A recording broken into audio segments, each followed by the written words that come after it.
Bismillahirrahmanirrahim. Dear student, it's me, Dr. Mansoor Khan, Assistant Professor, Department of Chemistry, Cohort University of Science and Technology.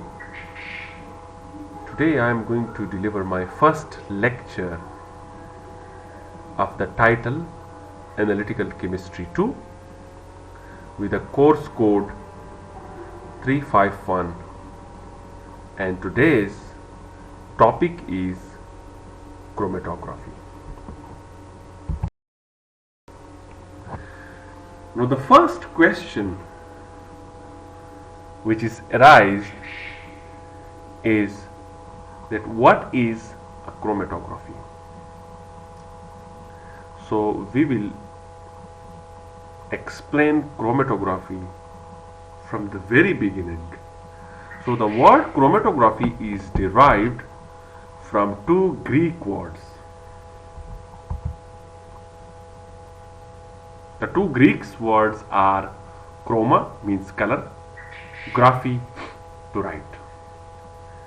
Because this name comes because this technique was initially used to separate different type of color, or you can say different type of chlorophyll colors using calcium carbonate.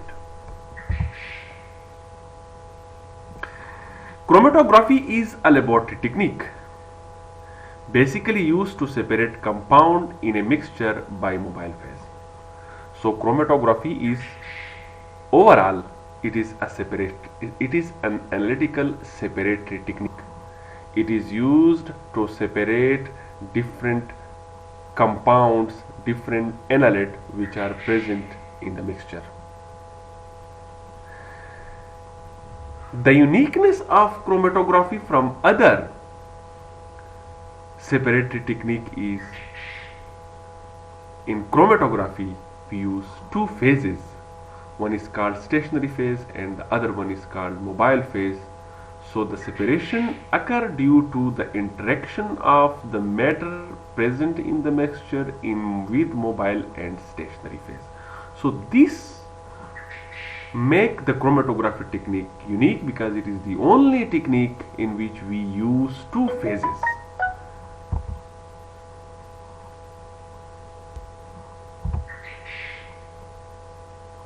Now the principle of chromatography. In principle of chromatography, as we have discussed in the previous lecture, that in chromatography it is a separatory technique in which the mixture in which the analyte present in the mixture are partitioned between two phases.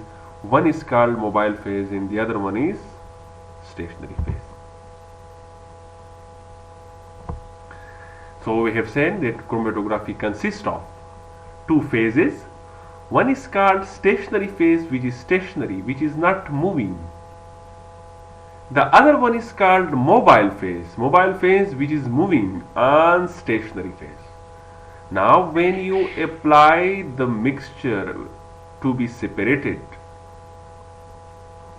the mobile phase take this mixture and moving over the stationary phase. Now the component of the mixture which has more interaction with the stationary phase will move slowly, while the component of the mixture which are more soluble in the mobile phase will move faster. So due to the velocity of the compound, due to the interaction of the compound of the mixture with stationary and mobile phase, they will separate from each other. So this is the main concept of the chromatography. Now the interaction, it is of different types. The stationary phases are of different type, the mobile phases are of different type.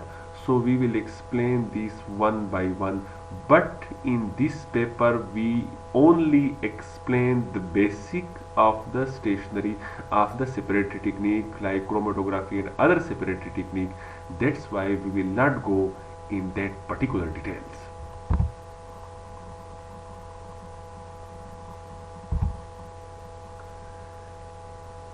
Now, as I have mentioned that the compound to be separated interact both with mobile and stationary phase. The interaction is of different type, like adsorption, like ion exchange, or mobile sieving or affinity. So, based on this, we have separated the chromatography into different classes. So, chromatography classification. So, the classification is of different type based on different parameters. Now, the first one is based on the nature of stationary phase.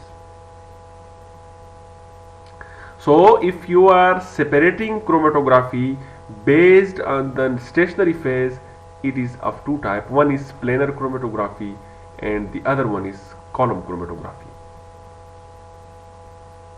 If you classify chromatography based on the interaction between sample component and stationary phase or mobile phase, so it can be separated into partition chromatography, adsorption chromatography, gel filtration chromatography, affinity chromatography, and ion exchange chromatography. So we will discuss all this partition, the basic concept of these: planar chromatography, column chromatography, partition chromatography, adsorption chromatography, gel filtration chromatography, affinity chromatography, and ion exchange one by one. Now we will explain later that what is planar chromatography and column chromatography. Planar chromatography is a technique in which the stationary phase is held in the form of a plane. We will explain that what it means. Column chromatography is a type of technique, in a chromatography technique, in which the stationary phase is held in closed column, which is also called small pipes. So this is very early to understand. So when we go forward, when we take the example of planar chromatography and column chromatography, then we can understand both column chromatography and planar chromatography in a better way.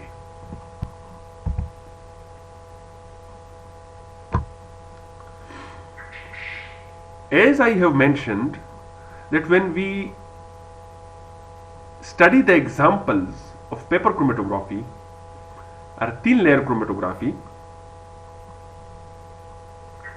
then we can understand it in a better way. So the first one is planar paper chromatography. In paper chromatography, it is, as we have mentioned, that it is the classification of chromatography technique based on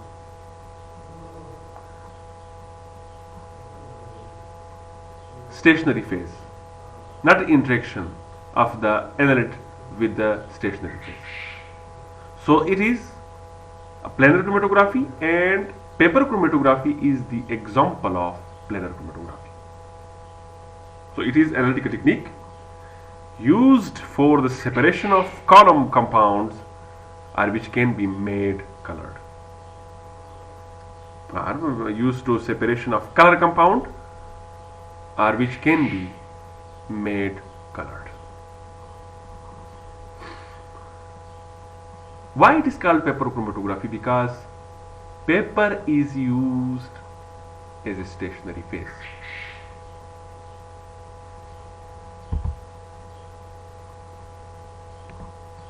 It is used for the separation of amino acid, sugar derivatives, and peptides, and it is also used for separation of different type of chlorophyll pigments. So it is also used for different color compounds.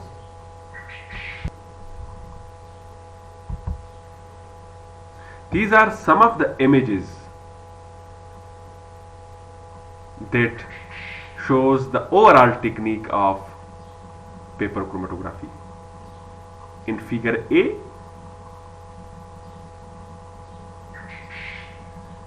figure A, basically the paper is present inside a closed jar which is dipped in a mobile phase.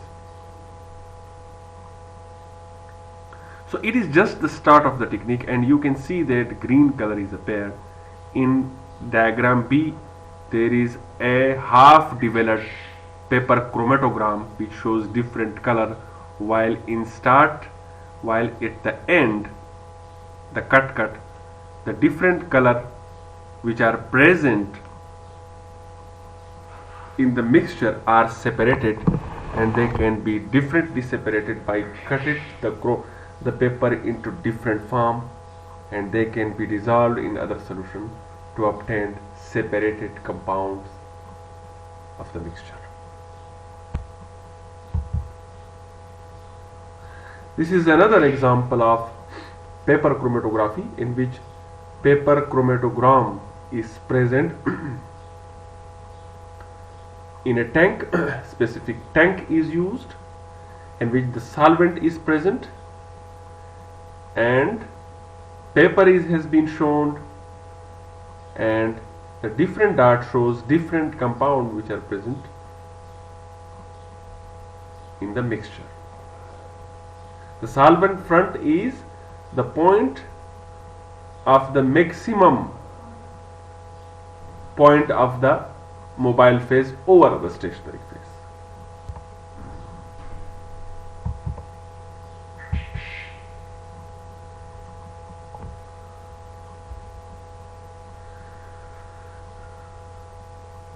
So in paper chromatography, we basically calculate the RF factor. The RF factor is basically used for qualitative analysis. So different compound has different RF factor. So what is RF factor? RF factor is basically the distance traveled by a sample component divided by distance traveled by the solvent, or it is also called solvent front.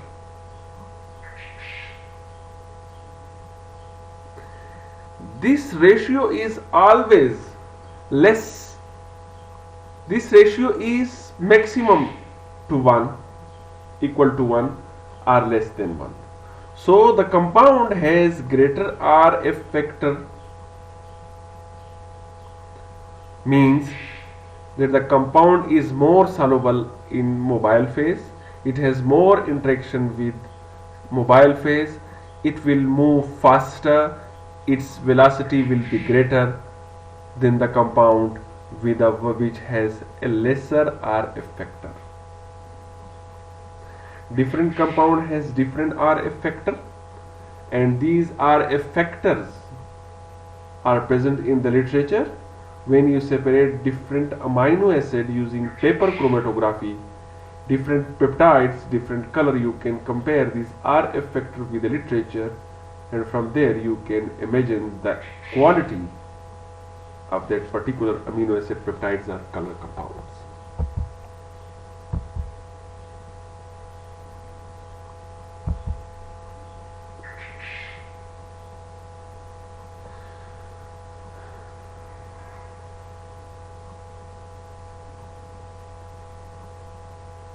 If RF is equal to 1, it means that the solute has a greater interaction with the mobile phase. If RF factor is minimum or equal to 0, then it means that solute don't have any interaction with the mobile phase.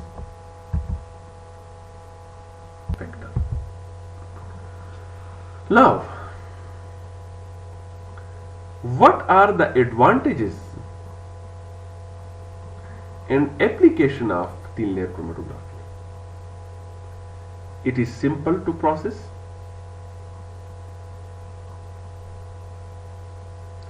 because it is cost effective, because the not only an expert chemistry peoples, but a simple layman can also to this technique, and it is also very cheap because no special apparatus are required here in TLC.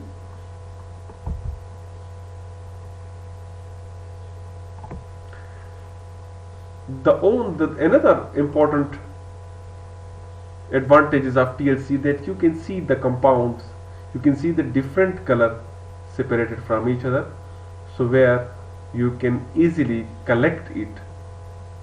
You can separate and then collect it.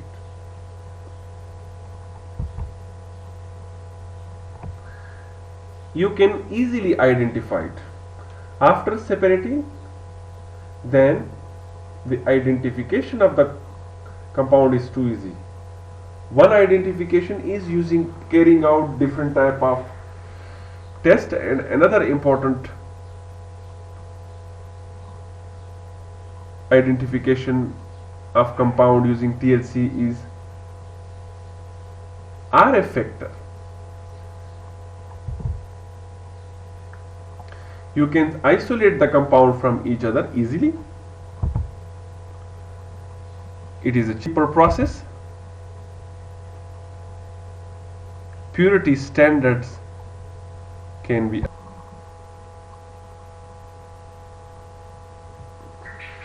There are also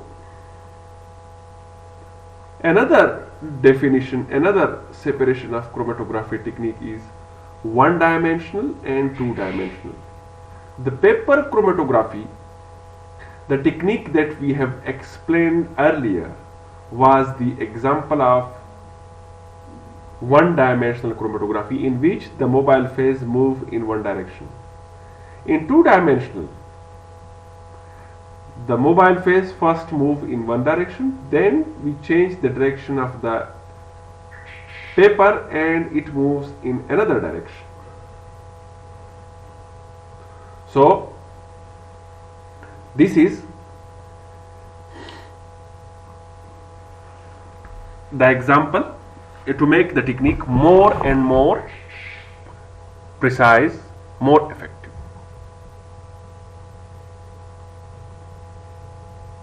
The position of the mobile stationary phase and the solvent move in the direction. The position A, there is one run, but there is no separation because the separation is difficult. In the second run, the separation is also partial, while in the third one, when we change the direction, the position C, in this position we change the direction of the stationary phase and run the mobile phase through it, so the separation become more prominent. So it is two-dimensional chromatography. The one-dimensional paper chromatography was explained earlier, while in two-dimensional chromatography, it is the example which is present in front of you in this slide, which shows that the separation is better, so its efficiency is more. The efficiency of two-dimensional chromatography is greater as compared to the one-dimensional chromatography.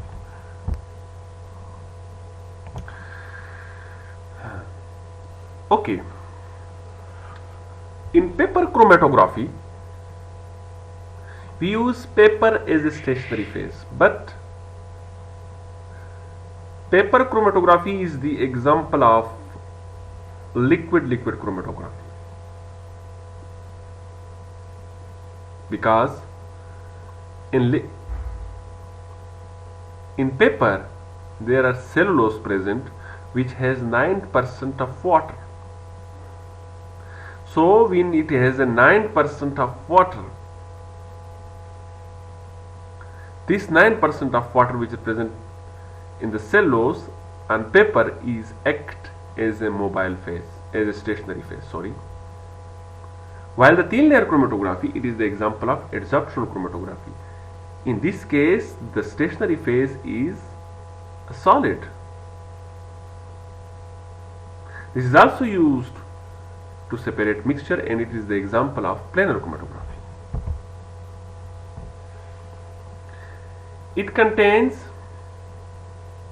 the stationary phase of a thin layer of adsorbent material,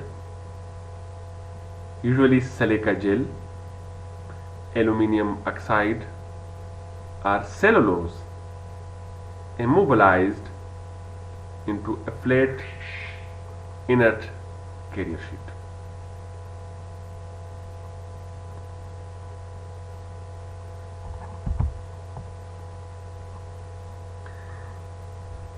A liquid phase consisting of solution to be separated is dissolved in appropriate solvent and is drawn up the plate via capillary action.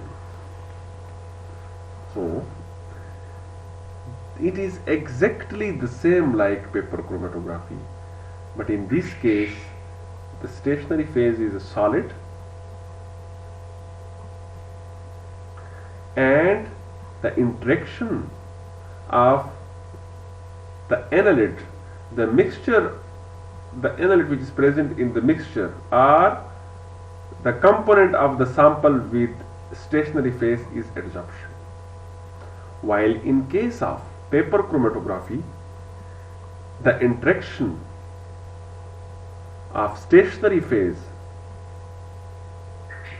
with the component of the mixture is solubility. So in paper chromatography, if the components are more soluble in the stationary phase, then it will move slowly. Here, if the component of the mixture which has more interaction, which has more adsorption on the stationary phase will move slowly,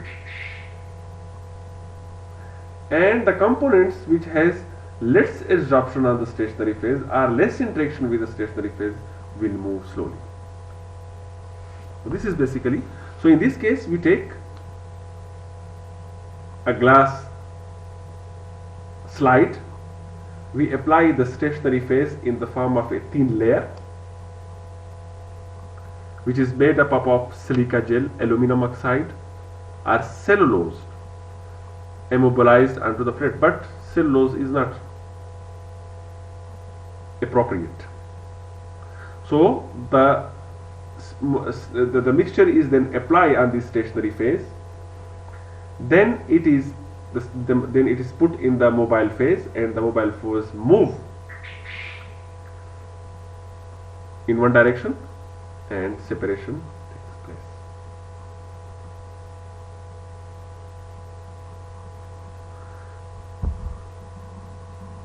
This is the image that show that how thin layer chromatography can be applicable.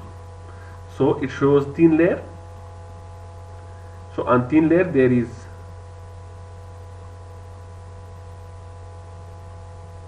a stationary phase which is applied on this thin layer,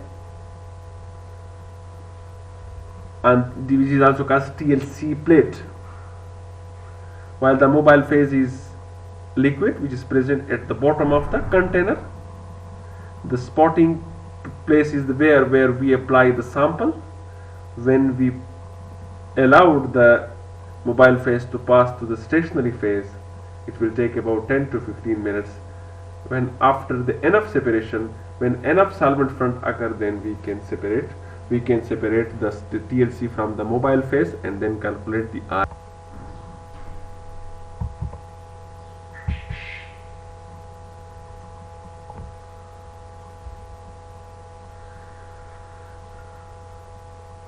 So in paper chromatography, we basically calculate the RF factor. The RF factor is basically used for qualitative analysis. So different compound has different RF factor. So what is RF factor? RF factor is basically the distance traveled by a sample component divided by distance traveled by the solvent, or it is also called solvent front.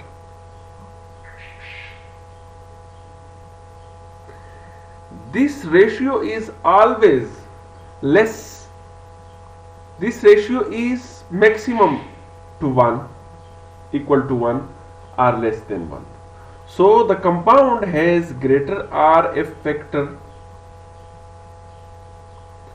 means that the compound is more soluble in mobile phase it has more interaction with mobile phase, it will move faster, its velocity will be greater than the compound which has a lesser R effector.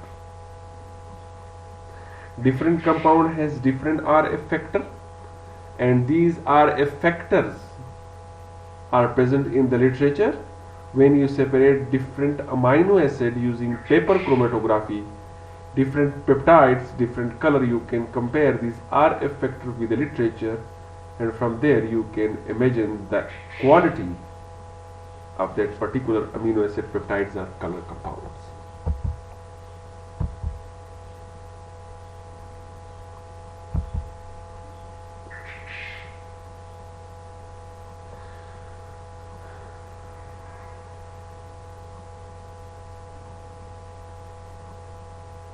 If R effect is equal to 1, it means that the solute has a greater interaction with the mobile phase. If R effector is minimum or equal to 0, then it means that solute don't have any interaction with the mobile phase.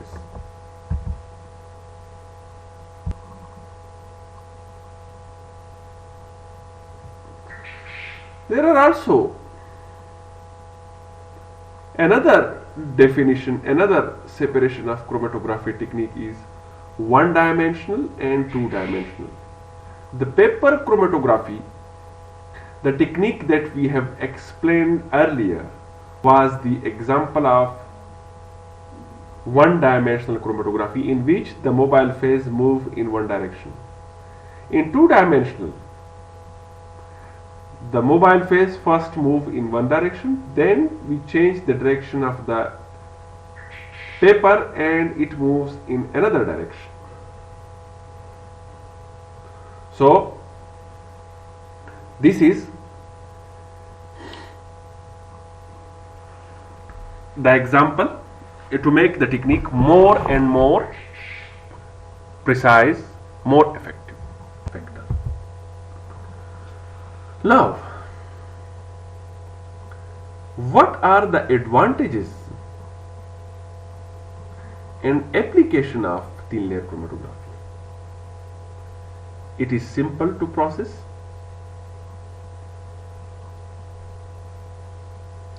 because it is cost effective, because the not only an expert chemistry peoples, but a simple layman can also do this technique, and it is also very cheap because no special apparatus are required here in TLC.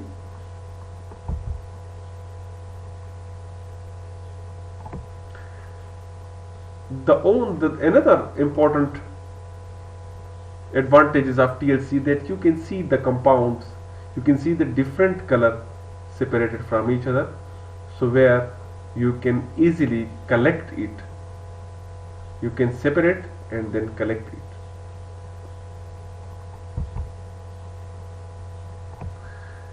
You can easily identify it. After separating, then the identification of the compound is too easy. One identification is carrying out different type of test, and another important identification of compound using TLC is R effector. You can isolate the compound from each other easily. It is a cheaper process. Purity standards can be used. These are the references, and thank you so much. Thank you for your patience.